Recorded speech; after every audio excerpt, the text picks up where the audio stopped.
Good morning and welcome to This Week. Bonus anger boils over. Arrogance, incompetence, and greed. Washington responds. The people have said no.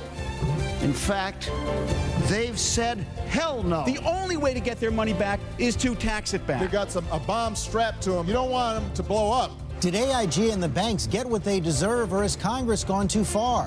What does the bonus battle mean for Obama's budget, the Treasury Secretary, and his new bank plan?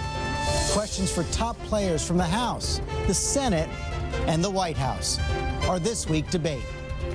Then, the president hits Leno's couch and ESPN.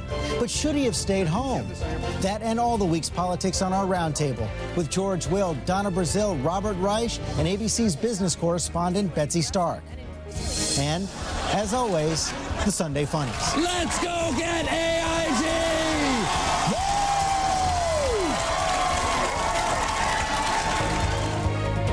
From the heart of the nation's capital, This Week with ABC News Chief Washington Correspondent George Stephanopoulos, live from the Newseum on Pennsylvania Avenue.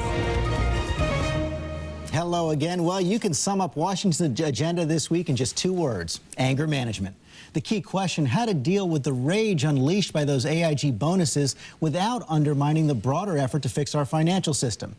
To debate what's been done and what comes next, we're joined this morning by Republican Senator Susan Collins, a key member of the Senate Appropriations Committee, Congressman Mike Pence, the chairman of the House Republican Conference, from the White House, Jared Bernstein, chief economist to Vice President Biden, and the chairman of the Senate Budget Committee, Kent Conrad. Welcome to all of you. And let's begin with those AIG bonuses. Senator Conrad, the House passed a 90% excise tax on any firm that got more than $100 billion bonuses. 10 firms getting more than $5 billion from the federal government. Will the Senate pass a similar excise tax? Simple answer is, I don't know. Will you vote for one? I've got my doubts whether that's the best way to do this. I think there are certain constitutional questions about the imposition of a tax on a limited group of people. But look, I don't think there's any question we've got to try to do everything we can to get the bonuses back. You know, if I were in charge of AIG, I'd call in these folks and I'd say, look, you either give them back or you're fired. That we can do because we own the company. Well, the government doesn't yet have the ability. The Treasury Secretary is seeking it to get the resolution authority. But right now they say, the White House says the government doesn't have that ability. I tell you who does have the ability is the man who is running AIG.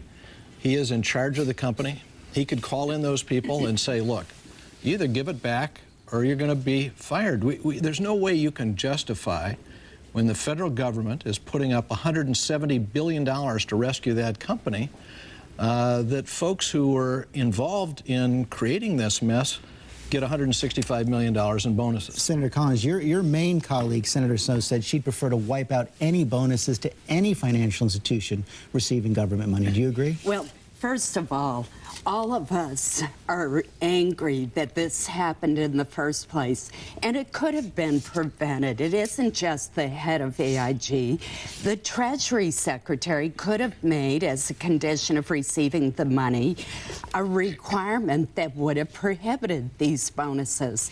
But as angry as I am, I agree with my colleague that we need to be careful. And the problem with the Senate bill is it is so wide in its scope that it would apply to tens of thousands of employees all across this country who had nothing to do with getting us in this mess. That's the Senate excise tax proposal, which is only a 35% tax, but it would apply to a far broader number of companies. So you're against both the House and the Senate excise tax? I'm not against getting the money back. In fact, I feel very strongly that we do need to recoup the money.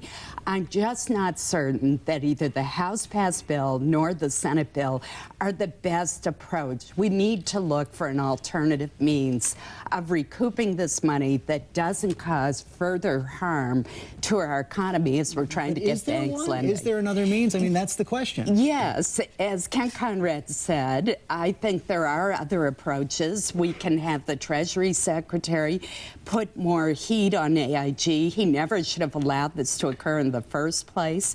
We can make sure that there is pressure for people to voluntarily give the money back, or else they're going to lose their jobs, or there's going to be no further funding for Some AIG. of that has started to happen. You voted against the House excise tax, correct? I did, George. And, you know, I opposed the Wall Street bailout from the beginning, like most House Republicans. The truth is, House Republicans share the outrage of the American people over the idea that we would use taxpayer bailout money for executive bonuses. You know, the real answer here, the real option, I'll share with my two Senate colleagues, is what we ought to say is to AIG, we ought to say no more bailout money until AIG recovers all of the more than $200 million that's been distributed in executive bonuses. What the Democrats brought to the floor this week was really a constitutionally questionable bill that was really nothing more than a transparent attempt to divert attention away from the fact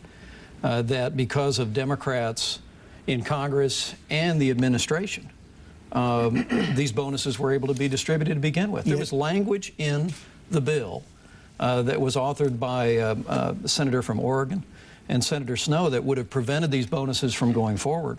And that language was removed, we're told, at the urging of the administration. And you know, this week's effort was really you know, it was a disappointing spectacle. And it was mostly driven by the fact that Democrats were trying desperately to draw attention away from the fact that they made these bonuses possible. Let me bring the White House in here.